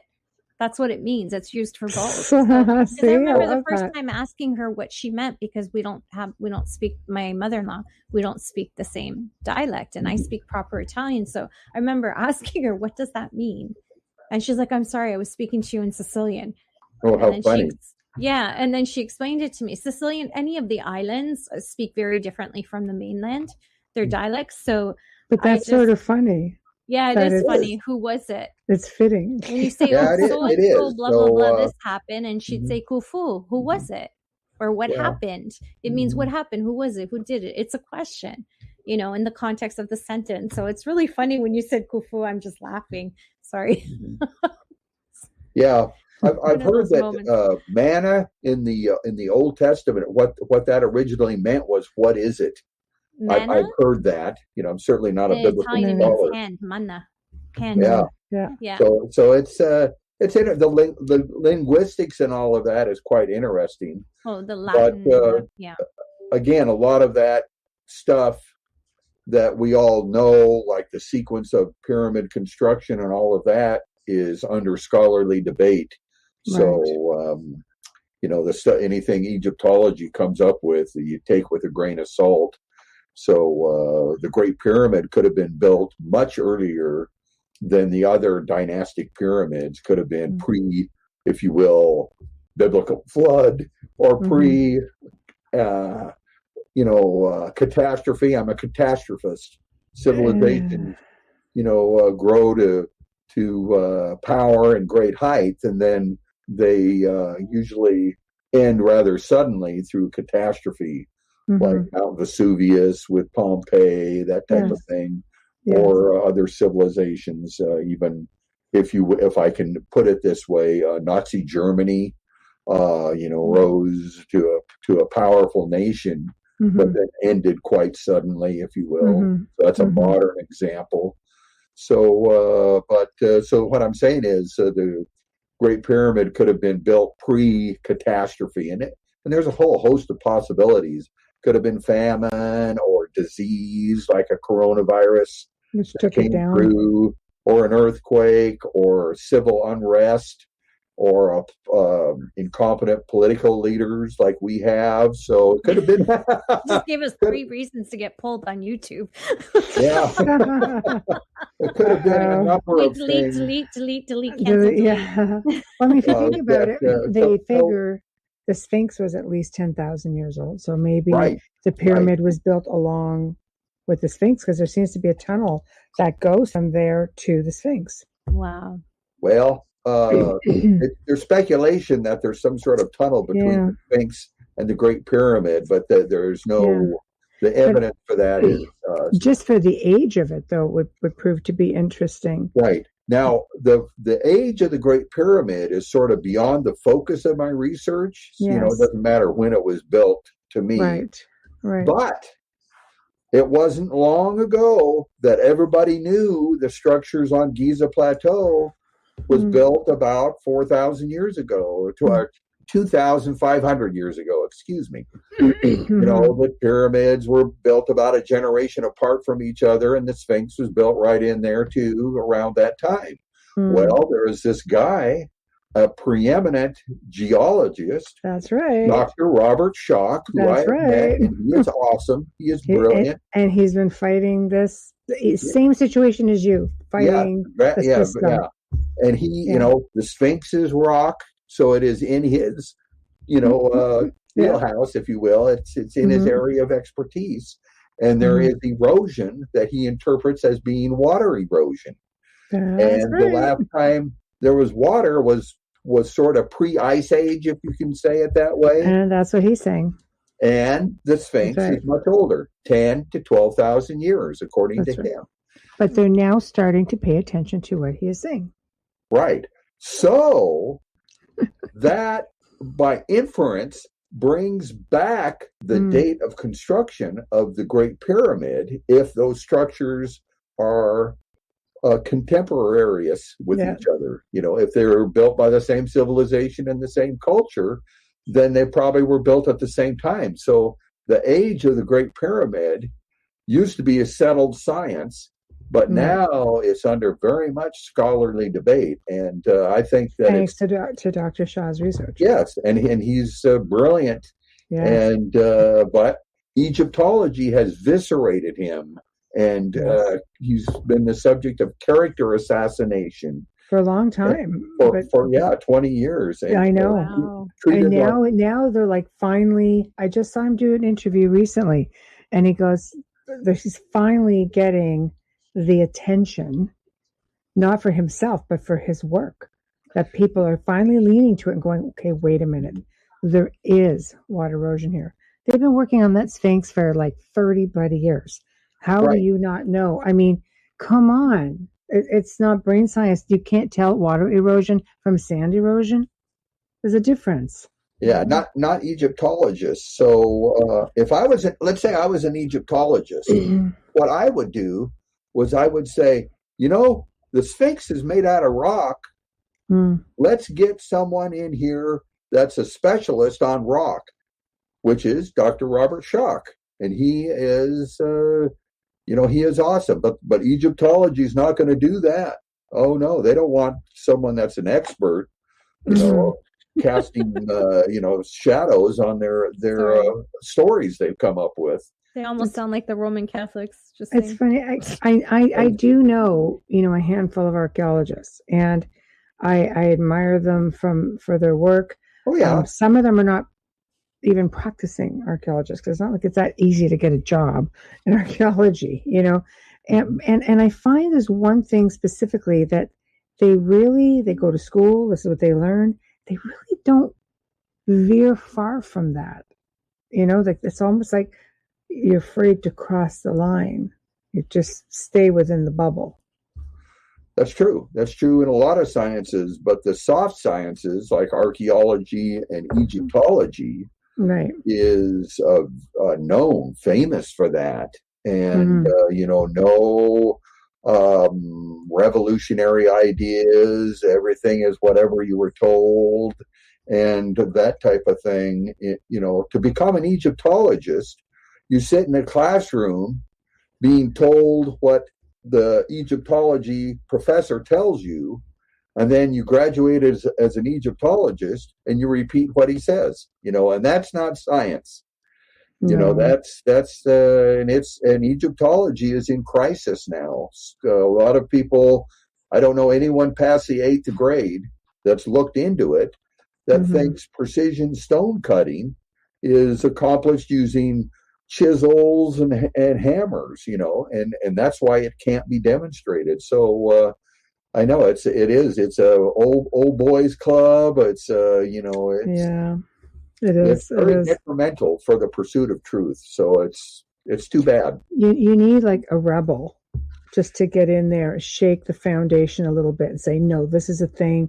This is why. But it almost seems like it can't be an independent researcher to be taken seriously. It almost has to be somebody within their community who does it.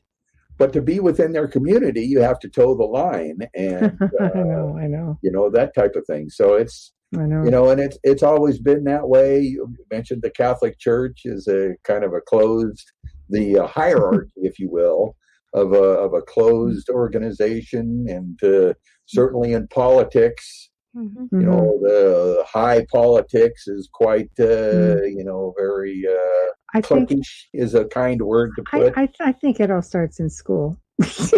You'll have your little cliques, and that doesn't change, and even in any field. Even in adults and friends. I end up in the film industry, and it's much the same. We have a formula. We're sticking to the formula. We're not veering from the formula. Formula sells. Formula works. And then somebody comes up with an idea, and then you're like, oh, we're changing the formula. because I realized this is a good formula. We're going to make money at this formula. I'm just like, I told you a year ago you should have done that formula.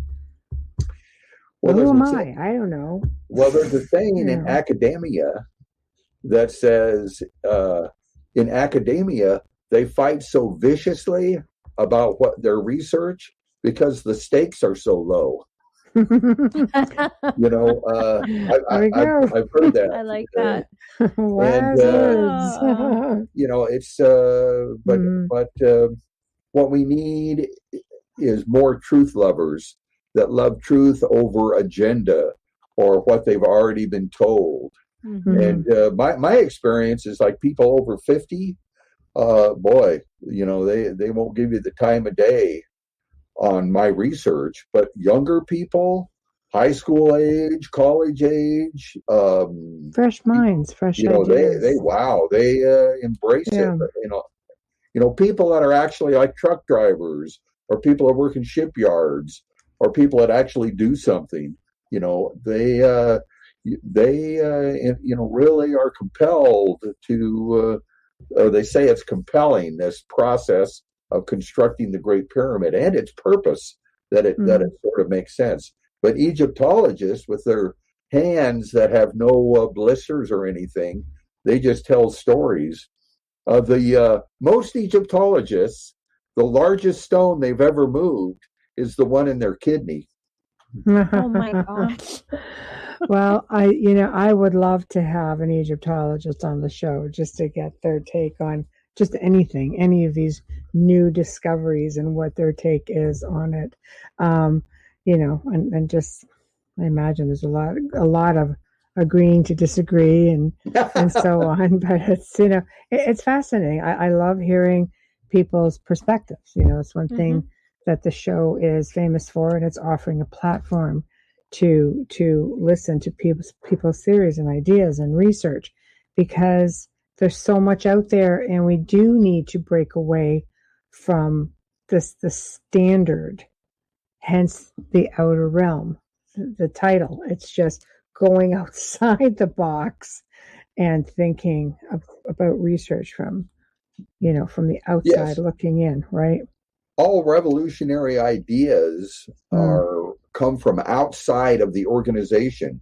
Even IBM, was into, copiers and that type of stuff. Well, when computers came along, they missed the ball. They dropped the ball, if you will.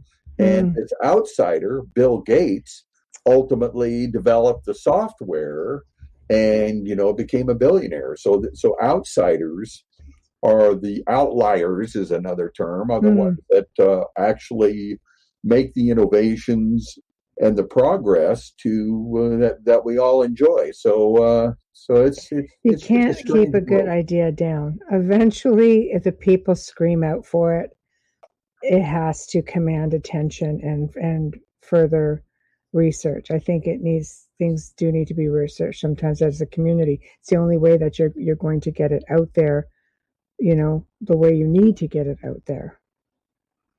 True. Well, it's for certainly in the academic world, it's a hard sell to say that the original builders were geniuses and they made this massive structure to be infrastructure that actually did something. That's a hard sell in academia. But people who are in the outer realm or outside the box, it's much more receptive, that type of direction of research. I agree. And we've come to the end of the show already. Can't believe how fast it goes. My gosh. That was great. It was. It's always informative. It's always a lot of fun. You're a lot of fun, Stephen. It's been a joy. I'm actually a researcher, not a speaker. So this is nerve-wracking for me. I commend you guys. You guys do this all the time, and I just occasionally get on a talk show. So it's just relax though. You're fun. I've had really well. I learned a lot. I've had some good hosts and some bad hosts, and you guys both are really good. And thank you. We think you're a great guest. Yes, thank you. So thank you for coming on. Tell everybody how to find you before we we have to Well, sign the best place to go is at thepump.org. We have our website, which is our portal to our organization, our YouTube channel, our Facebook page, with all of that stuff on there. And our documentaries, we have 2 documentaries available from Amazon.com. I've also written 2 books available in Kindle or ebook format. So all the links are at thepump.org. You can contact me through the website, or to ask questions, or to get involved, and that type of thing. All I ask people to do is do their due diligence, find out about this direction of research before you pass judgment. There's actually quite a body of research to become familiar with. So again, I thank both of you for this wonderful experience. Our pleasure. It's our pleasure. And being that I'm not sure if you've used the StreamYard platform or not, but there's only one way to escape, and it's that little button at the bottom that says Leave Studio. Just because I've seen people go, how do I get out? Yeah. How do I get out of here? The red button. Yeah, just try Okay. to. Well, I will say goodbye. And again, thank you both. I hope we can meet in person someday. Absolutely. And Maybe you guys in keep Egypt. up your work. Maybe Thank you. Stephen. Bye now. Bye-bye. Goodbye, Stephen. Oh, I just adore him. We've come to the end, of course, of another fantastic segment here on the Outer Realm. Thank you all for tuning in. Big thank you to Stephen. He, like I said, he's just a delight. And of course, we want to extend a special thank you to Folgers Coffee for partially sponsoring tonight's show. Always a big thank you to our producer, Joe Montaldo. Please remember to stop by the International Public Radio YouTube channel, UFO Paranormal, and that other one. Honestly, I just can't remember it. It's terrible. Anyway, just stop on by, subscribe. While you're there, please stop by the Outer Realm on Facebook. Follow us on Instagram. If you'd like to see specific guest or topic, as always, please message us on the Outer Realm Contact at gmail.com. The Outer Realm Contact at gmail.com. Next week, we've got more interesting guests. Of course, the Booth Brothers return to discuss their newest film and upcoming events. They're always a heck of a lot of fun. Don't want to miss that one. And new to the Outer Realm on Thursday night is Chris Stiles. And he's going to be discussing the Shag Harbor UFO event. And a lot of people think there's just the one event that goes back into the 60s. No, he himself actually had an experience there as well. And for those who aren't familiar with Shag Harbor, it is it's probably Canada's only really documented UFO event. It is a fantastic story. It is in Nova Scotia, yes, home of Oak Island. So you don't want to miss that. It's going to be amazing. So until then, Amelia and I thank you. Have a good night. Have a fantastic It's here and it's hot. Spa Manufacturers Memorial Day Spa Sale. The area's largest selection with the guaranteed lowest prices. Spas starting at only $69 a month. And check out the all-new Therapeutic Swim Spa. Hot prices on all spas and pools at Spa Manufacturers.